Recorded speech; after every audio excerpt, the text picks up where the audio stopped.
जय हिंद दोस्तों, स्वागत करता हूं आप लोगों का आपके अपने YouTube चैनल सफ़र इस सक्सेस लाइफ में।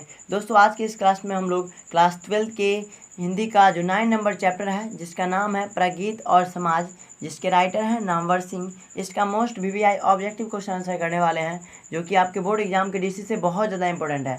सो दोस्तों मेरा सजेशन है कि आप इस वीडियो को इन तक जरूर देखिएगा, बीच में बिल्कुल स्किप करने की ज़रूरत नहीं है। तो चलिए दोस्तों आज की इस क्लास को हम लोग स्टार्ट करते हैं। यहाँ पर देखिए आपका पहला क्वेश्चन कहता है कि प्रगीत और समाज के लेखक कौन हैं। तो इसमें पहला ऑप्शन है बालकृष्ण भट्ट है, दूसरा ऑप्शन है दिनकर जी है, तीसरा ऑप्शन नामवर सिंह है, चौथा है उदय प्रकाश।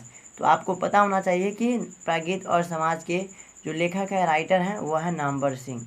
ठीक है, अर्थात सी ऑप्शन क्या हो जाएगा, करेक्ट हो जाएगा। चलिए नेक्स्ट क्वेश्चन की ओर हम लोग बढ़ते हैं। नेक्स्ट क्वेश्चन कहता है कि प्रगीत कैसा काव्य है। तो इसमें पहला ऑप्शन दे रखा है गीत काव्य है, दूसरा है आत्मपरक काव्य है, तीसरा है प्रबंध काव्य है, एंड चौथा है इनमें से कोई नहीं। तो आपको पता होना चाहिए कि प्रगीत जो है वह आपका ऑप्शन नंबर सी हो जाएगा, प्रबंध काव्य है। ठीक है, ऑप्शन नंबर सी क्या हो जाएगा, करेक्ट हो जाएगा। चलिए नेक्स्ट क्वेश्चन की ओर बढ़ते हैं। नेक्स्ट क्वेश्चन कहता है कि मैं तुम लोगों से दूर हूँ किसकी कविता है। मैं तुम लोगों से दूर हूँ या किसकी कविता है।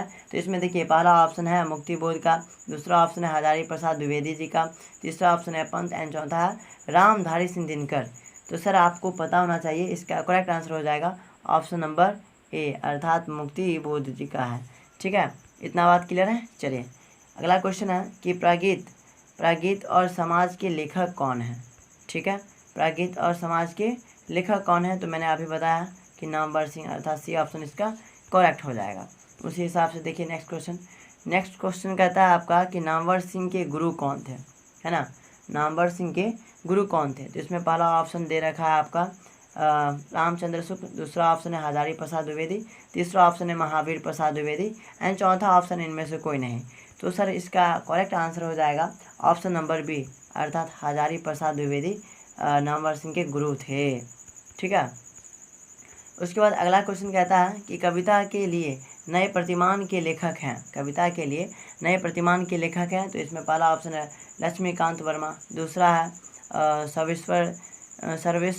सर्वेश्वर दयाल सक्सेना, और तीसरा ऑप्शन है रामधारी सिंह दिनकर, एंड चौथा है नामवर सिंह। ठीक है, तो इसका करेक्ट आंसर हो जाएगा ऑप्शन नंबर डी, अर्थात नामवर सिंह। ठीक है, उसी हिसाब से देखिए नेक्स्ट क्वेश्चन कहता है क्वेश्चन नंबर 7 कि नामवर सिंह ने BA तथा MA की शिक्षा कहाँ से प्राप्त की है। तो BHU से वो प्राप्त किए, BHU से वो प्राप्त किए। ठीक है, चलिए 8 नंबर क्वेश्चन कहता है कि नामवर सिंह प्रधान संपादक थे, है ना। तो पहला ऑप्शन है हंस के, दूसरा है सरस्वती के, तीसरा है वागार्थ के, एंड चौथा ऑप्शन नहीं दिया गया। तो चौथा हो जाएगा आपका आलोचना से। ठीक है, आलोचना से। तो इसका करेक्ट आंसर हो जाएगा यही ऑप्शन नंबर डी, है ना, आलोचन से। क्या हो जाएगा, आलोचन से। ठीक है, आलोचन इसका क्या हो जाएगा, करेक्ट आंसर हो जाएगा। ठीक है, आलोचन इसका क्या हो जाएगा, करेक्ट आंसर हो जाएगा। ठीक है, उसके बाद देखिए नेक्स्ट क्वेश्चन कहता है क्वेश्चन नंबर 9। क्वेश्चन नंबर 9 क्या कहता है, इसको जरा समझिए। क्वेश्चन नंबर 9 में कहता है कि नामवर सिंह को किस कृति पर साहित्य अकादमी पुरस्कार प्राप्त हुआ। ठीक है, तो इसका करेक्ट आंसर हो जाएगा ऑप्शन नंबर ए, अर्थात कविता के नए प्रतिमान पर उन्हें साहित्य अकादमी पुरस्कार दिया गया। ठीक है, उसके बाद 10वां नंबर क्वेश्चन कहता है कि राम की शक्ति पूजा किसकी कृति है। राम की जो शक्ति पूजा है वह किसकी कृति है, ये क्वेश्चन पूछ रहा है। तो ऑप्शन नंबर डी हो जाएगा, निराला जी का है। ठीक है, इतना बात क्लियर है।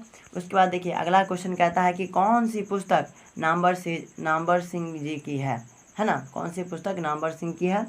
तो 11 का ऑप्शन नंबर डी हो जाएगा, इनमें से सभी, अर्थात ये भी है ना, बकलम खुद भी है, और इतिहास और आलोचना भी है, और दूसरी परंपरा की खोज भी है, अर्थात यहाँ से हो जाएगा अलब्धि जैन, इनमें से सभी। ठीक है, उसके बाद देखिए 12 नंबर क्वेश्चन कहता है कि नामवर सिंह का जन्म कब हुआ था। नामवर सिंह का जन्म कब हुआ था। तो इसका करेक्ट आंसर हो जाएगा ऑप्शन नंबर ए, अर्थात 28 जुलाई 1927 ईस्वी को हुआ था। ऑप्शन नंबर ए करेक्ट हो जाएगा। चलिए उसके बाद अगला क्वेश्चन कहता है आपका क्वेश्चन नंबर 13। क्वेश्चन नंबर 13 क्या कहता है, इसको ज़रा समझिए। ठीक है, तो क्वेश्चन नंबर 13 में आपका कहता है कि इनमें कौन सी रचना नामवर सिंह की है। इनमें कौन सी रचना नामवर सिंह की है। तो इसमें देखिए पहला है पीली छतरी वाली लड़की, दूसरा है पृथ्वी राज रासों की भाषा, एंड तीसरा ऑप्शन है अंतराल, एंड चौथा ऑप्शन है न आने वाला कल। तो इसका करेक्ट आंसर हो जाएगा ऑप्शन नंबर डी, अर्थात न आने वाला कल। उसके बाद देखिए अगला क्वेश्चन आपका कहता है, क्या कहता है इसको ज़रा समझिए। क्वेश्चन नंबर 14 कहता है, यानी कि 14 नंबर क्वेश्चन कहता है कि दूसरी परंपरा की खोज किसकी रचना है। दूसरी परंपरा की खोज किसकी रचना है। तो इसमें देखिए पहला ऑप्शन दिनकर जी के, दूसरा ऑप्शन है नामवर सिंह के, तीसरा ऑप्शन है उदय प्रकाश, एंड चौथा है बालकृष्ण भट्ट। ठीक है, तो इसका करेक्ट आंसर हो जाएगा ऑप्शन नंबर बी, अर्थात नामवर सिंह जी की है। ठीक है, नामवर सिंह जी की यह क्या है, एक रचना है। ठीक है, उसी हिसाब से देखिए 15 नंबर क्वेश्चन कहता है कि बताइए नामवर सिंह को कविता के नए प्रतिमान पर साहित्य अकादमी पुरस्कार कब मिला। ठीक है, साहित्य अकादमी पुरस्कार कब दिया गया। ठीक है, तो 15 का ऑप्शन नंबर हो जाएगा बी, अर्थात 1971 ईस्वी में उन्हें दिया गया। ठीक है, इतना बात क्लियर है। उसके बाद देखिए अगला क्वेश्चन कहता है कि नामवर सिंह का जन्म कहाँ हुआ था। नामवर सिंह का जन्म कहाँ हुआ था। तो ऑप्शन नंबर ए हो जाएगा, वाराणसी उत्तर प्रदेश में हुआ था। ठीक है, चलिए उसके बाद देखिए अगला क्वेश्चन कहता है कि नामवर सिंह के माता का नाम क्या था। नामवर सिंह के माता का नाम क्या था। तो ऑप्शन नंबर ए हो जाएगा बागेश्वरी देवी, बागेश्वरी देवी हो जाएगा। ठीक है, यानी ऑप्शन नंबर ए करेक्ट हो जाएगा। चलिए अगला क्वेश्चन देखते हैं। अगला क्वेश्चन कहता है कि वाद विवाद संवाद कैसी रचना है। वाद विवाद संवाद कैसी रचना, और यह मोस्ट इम्पोर्टेंट क्वेश्चन है। ठीक है, बहुत बार पूछ चुका है एग्जाम में। ठीक है, तो इसका करेक्ट आंसर हो जाएगा ऑप्शन नंबर सी, अर्थात आलोचन। ठीक है, और एक चीज़ मैं आपको बता दूं कि दोस्त, यदि आप चैनल को सब्सक्राइब किए हैं और बेल आइकन को प्रेस नहीं किए हैं तो जल्दी से बेल आइकन को प्रेस कर लीजिए, ताकि इसी प्रकार से आने वाले वीडियो का नोटिफिकेशन आप तक सबसे पहले पहुंच जाए। ठीक है, तो बेल आइकन को ज़रूर प्रेस कर लीजिए आप लोग। ठीक है, चलिए उसके बाद देखिए 19 नंबर क्वेश्चन कहता है कि नामवर सिंह के पिता एक थे। नामवर सिंह के पिता एक थे, क्या थे। तो एक शिक्षक थे, यानी कि सही नंबर इसका क्या हो जाएगा, करेक्ट आंसर हो जाएगा, एक शिक्षक थे। ठीक है, उसके बाद देखिए 20 नंबर क्वेश्चन कहता है, क्या कहता है कि नामवर के पिता का नाम क्या था। नामवर जी के पिता का नाम क्या था। तो ऑप्शन नंबर ए हो जाएगा नागर सिंह।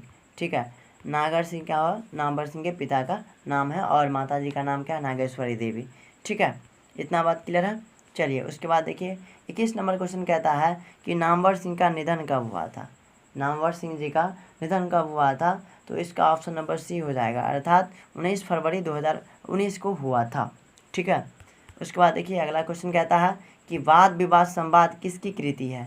वाद विवाद संवाद किसकी कृति है। तो इसका ऑप्शन नंबर डी हो जाएगा, अर्थात नामवर सिंह जी की है।